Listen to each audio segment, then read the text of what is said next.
Welcome to my channel. This is Magic Storytime Audiobooks, where stories come alive. Don't forget to like, comment, and subscribe to join the adventure.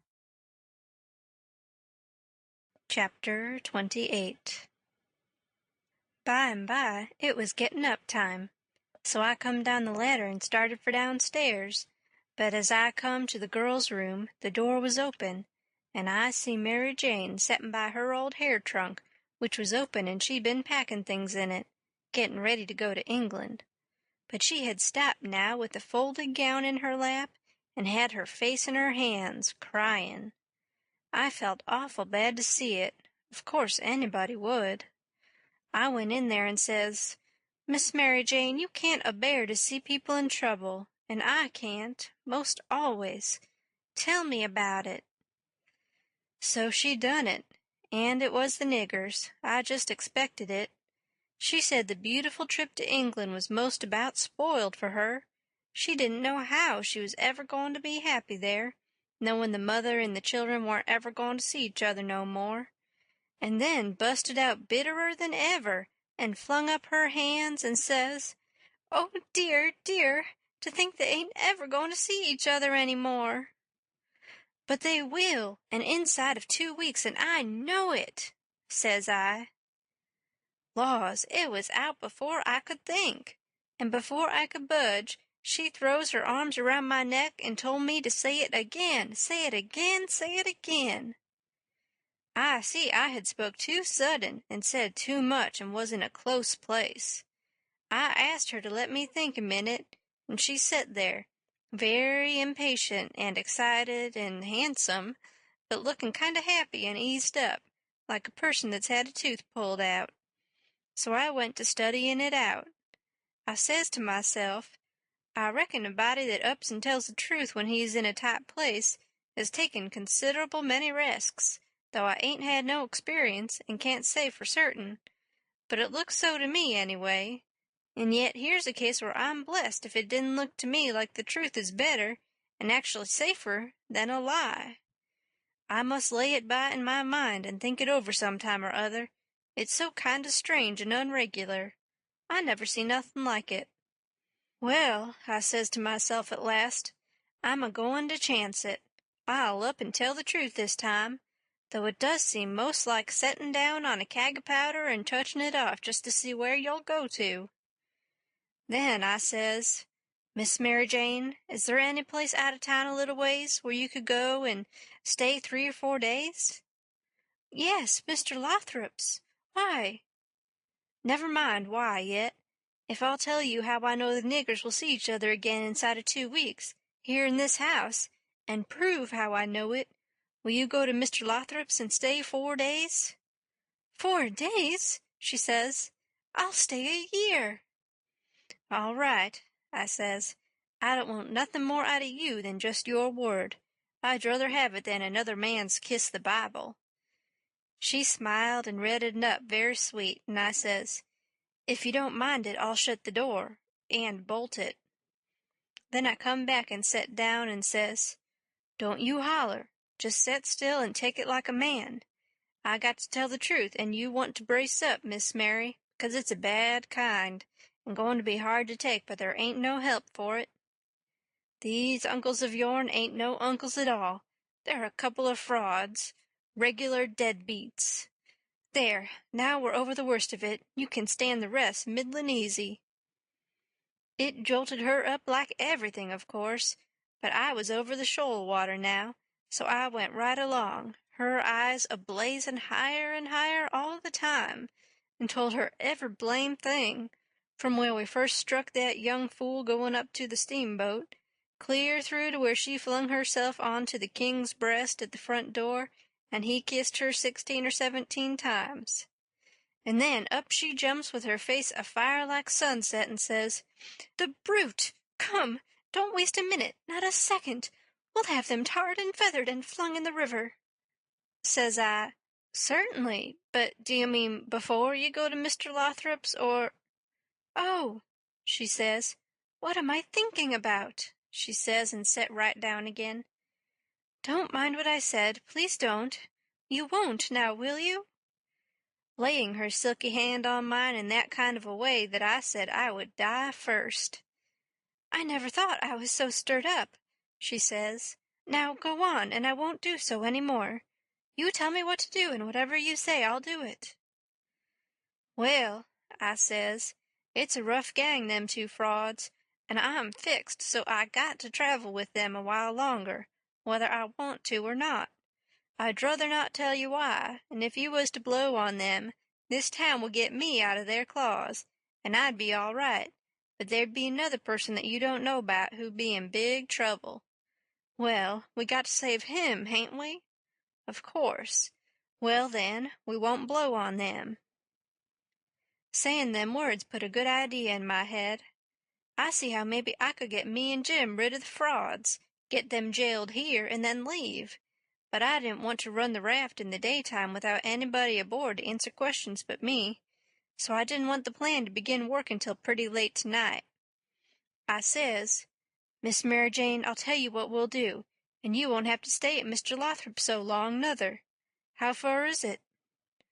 "A little short of 4 miles, right out in the country back here." "Well, that'll answer. Now you go 'long out there and lay low till 9 or half-past tonight, and then get them to fetch you home again. Tell them you've thought of something. If you get here before 11, put a candle in this window, and if I don't turn up, wait till 11, and then if I don't turn up it means I'm gone and out of the way and safe. Then you come out and spread the news around and get these beats jailed." "Good," she says, "I'll do it. And if it just happens so that I don't get away, but get took up along with them, you must up and say I told you the whole thing beforehand, and you must stand by me all you can." "Stand by you, indeed I will.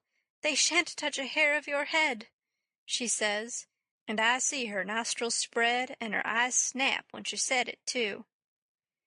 "If I get away I shan't be here," I says, "to prove these rapscallions ain't your uncles, and I couldn't do it if I was here. I could swear they was beats and bummers, that's all, though that's worth something. Well, there's others can do that better than what I can, and they're people that ain't going to be doubted as quick as I'd be.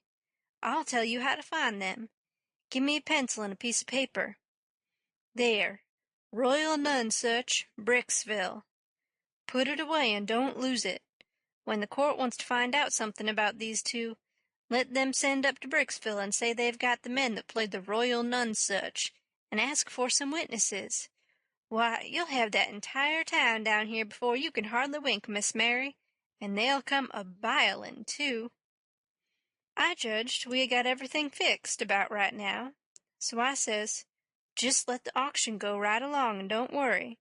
Nobody don't have to pay for the things they buy till a whole day after the auction, on accounts of the short notice, and they ain't going out of this till they get that money, and the way we fixed it, the sale ain't going to count, and they ain't going to get no money. It's just like the way it was with the niggers. There warn't no sale, and the niggers will be back before long. Why, they can't collect the money for the niggers yet. They're in the worst kind of a fix, Miss Mary." "Well," she says, "I'll run down to breakfast now, and then I'll start straight for Mr. Lothrop's." "'Deed, that ain't the ticket, Miss Mary Jane," I says. "By no manner of means. Go before breakfast." "Why? What did you reckon I wanted you to go at all for, Miss Mary?" "Well, I never thought, and come to think I don't know. What was it?" "Why, it's because you ain't one of these leather-faced people. I don't want no better book than what your face is. A body can sit down and read it off like coarse print. Do you reckon you can go and face your uncles when they come to kiss you good morning and never—" "There, don't." "Yes, I'll go before breakfast. I'll be glad to." "And leave my sisters with them?" "Yes, never mind about them. They've got to stand it yet a while. They might suspicion something if all of you was to go. I don't want you to see them, nor your sisters, nor nobody in this town. If a neighbor was to ask how was your uncles this morning, your face would tell something. No, you go right along, Miss Mary Jane, and I'll fix it with all of them. I'll tell Miss Susan to give your love to your uncles and say you've went away for a few hours to get a little rest and change, or to see a friend, and you'll be back tonight or early in the morning." "Gone to see a friend is all right, but I won't have my love given to them." "Well, then, it shan't be." It was well enough to tell her so, no harm in it. It was only a little thing to do, and no trouble, and it's the little things that smooths people's roads the most. Down here below, it would make Mary Jane comfortable, and it wouldn't cost nothing. Then I says, "There's one more thing, that bag of money." "Well, they've got that, and it makes me feel pretty silly to think how they got it." "No, you're out there. They hain't got it." "Why, who's got it?" "I wish I knowed, but I don't. I had it because I stole it from them, and I stole it to give to you, and I know where I hid it, but I'm afraid it ain't there no more. I'm awful sorry, Miss Mary Jane. I'm just as sorry as I can be, but I done the best I could. I did, honest. I come nigh getting caught, and I had to shove it into the first place I come to and run, and it warn't a good place." "Oh, stop blaming yourself. It's too bad to do it, and I won't allow it. You couldn't help it if it wasn't your fault. Where did you hide it?" I didn't want to set her to thinking about her troubles again, and I couldn't seem to get my mouth to tell her what would make her see that corpse layin' in the coffin with that bag of money on his stomach. So for a minute I didn't say nothing. Then I says, "I'd ruther not tell you where I put it, Miss Mary Jane, if you don't mind letting me off, but I'll write it for you on a piece of paper, and you can read it along the road to Mr. Lothrop's if you want to. Do you reckon that'll do?" "Oh, yes." So I wrote. I put it in the coffin. I was in there when you was crying there away in the night. I was behind the door, and I was mighty sorry for you, Miss Mary Jane. It made my eyes water a little to remember her crying there all by herself in the night, and them devils layin' there right under her own roof, shaming her and robbing her, and when I folded it up and give it to her, I see the water come into her eyes too, and she shook me by the hand hard, and says, "Good-bye. I'm going to do everything just as you've told me, and if I don't ever see you again, I shan't ever forget you, and I'll think of you a many and a many a time, and I'll pray for you, too." And she was gone. Pray for me? I reckoned if she knowed me, she'd take a job that was more nearer her size. I bet she done it just the same. She was just that kind. She had the grit to pray for Judas if she took the notion. There warn't no back down to her, I judge. You may say what you want to, but in my opinion, she had more sand in her than any girl I ever see. In my opinion, she was just full of sand. It sounds like flattery, but it ain't no flattery. And when it comes to beauty, and goodness too, she lays over them all. I hain't ever seen her since that time that I see her go out of that door. No, I hain't ever seen her since. But I reckon I've thought of her a many and a many a million times, and of her saying she would pray for me. And if ever I'd a thought it would do any good for me to pray for her, blamed if I wouldn't have done it or bust. Well, Mary Jane, she lit out the back way, I reckon, because nobody see her go. When I struck Susan in the hare-lip, I says, "What's the name of them people over on the other side of the river that you all goes to see sometimes?" They says, "There's several, but the Proctors mainly." "That's the name," I says. "I most forgot it. Well, Miss Mary Jane, she told me to tell you she's gone over there in a dreadful hurry. One of them's sick." "Which one?" "I don't know, leastways I kinder forget, but I think it's— Sakes alive, I hope it ain't Hanner." "I'm sorry to say it," I says, "but Hanner's the very one." "My goodness! And she's so well only last week. Is she took bad?" "It ain't no name for it. They set up with her all night, Miss Mary Jane said, and they don't think she'll last many hours." "Only think of that! Now! What's the matter with her?" I couldn't think of anything reasonable right off that way, so I says, "Mumps." "Mumps your granny! They don't set up with people that's got the mumps." "They don't they? You better bet they do with these mumps. These mumps is different. It's a new kind, Miss Mary Jane said. How's it a new kind? Because it's mixed up with other things. What other things? Well, measles and whooping cough and erysipelas and consumption and yaller janders and brain fever and I don't know what all. My land! And they call it the mumps?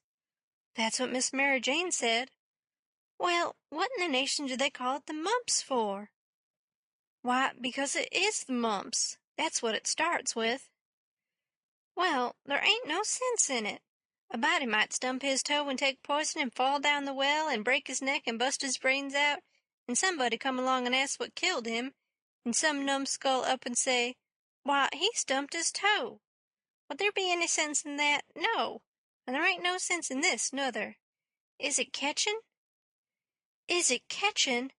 Why, how you talk. Is a harrow catchin' in the dark? If you don't hitch onto one tooth, you're bound to on another, ain't you? And you can't get away with that tooth without fetching the whole harrow along, can you? Well, these kind of mumps is a kind of a harrow, as you may say, and it ain't no slouch of a harrow, nuther. You come to get it hitched on good. Well, it's awful, I think, said the harelip. I'll go to Uncle Harvey, Aunt. Oh, yes, I says. I would. Of course I would. I wouldn't lose no time. Well, why wouldn't you? Just look at it a minute, and maybe you can see. Hain't your uncles obleeged to get along home to England as fast as they can?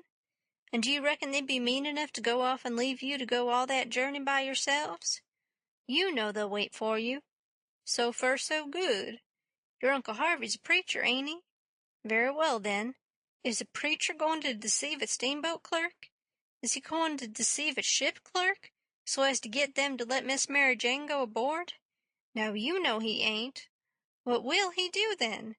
Why, he'll say, it's a great pity, but my church matters has got to get along the best they can, for my niece has been exposed to the dreadful pluribus unum mumps, and so it's my bounden duty to set down here and wait the 3 months it takes to show on her if she's got it. But never mind, if you think it's best to tell your Uncle Harvey. Shucks, and stay fooling around here when we could all be having a good time in England, whilst we was waiting to find out whether Mary Jane's got it or not? Why, you talk like a muggins. Well, anyway, maybe you'd better tell some of the neighbors. Listen at that now. You do beat all for natural stupidness. Can't you see that they'd go and tell? There ain't no way but just not to tell anybody at all. Well, maybe you're right. Yes, I judge you are right. But I reckon we ought to tell Uncle Harvey she's gone out for a while anyway, so he won't be uneasy about her. Yes, Miss Mary Jane, she wanted you to do that. She says, tell them to give Uncle Harvey and William my love and a kiss, and say I've run over the river to see Mr. What is the name of that rich family your Uncle Peter used to think so much of? I mean the one that... Why, you must mean the Apthorps, ain't it? Of course, bother them kind of names. A body can't ever seem to remember them half the time, somehow. Yes, she said, say she has run over to ask the Apthorps to be sure and come to the auction and buy this house, because she allowed her Uncle Peter would rather they had it than anybody else, and she's going to stick to them till they say they'll come, and then, if she ain't too tired, she's coming home, and if she is, she'll be home in the morning anyway. She said don't say nothing about the Proctors, but only about the Apthorps, which'll be perfectly true because she is going there to speak about their buying the house. I know it because she told me so herself. All right, they said, and cleared out to lay for their uncles and give them the love and the kisses and tell them the message. Everything was all right now. The girls wouldn't say nothing because they wanted to go to England, and the king and the duke would rather Mary Jane was off working for the auction than around in reach of Dr. Robinson. I felt very good. I judged I had done it pretty neat. I reckon Tom Sawyer couldn't have done it no neater himself. Of course, he would have throwed more style into it, but I can't do that very handy, not being brung up to it. Well, they held the auction in the public square along towards the end of the afternoon, and it strung along, and the old man, he was on hand, and looking his level poisonest, up there alongside of the auctioneer, and chipping in a little scripture now and then, or a little goody-goody saying of some kind. And the Duke, he was around goo-going for sympathy, all he knowed how, and just spreading himself generally. But by and by the thing dragged through and everything was sold, everything but a little old trifling lot in the graveyard. So they've got to work that off. I never see such a graft as the king was for wanting to swallow everything. Well, whilst they was at it, a steamboat landed, and in about 2 minutes up comes a crowd a whooping and yelling and laughing and carrying on and singing out, "Here's your opposition line. Here's your 2 sets of heirs to old Peter Wilkes, and you pays your money and you takes your choice." Thank you so much for watching.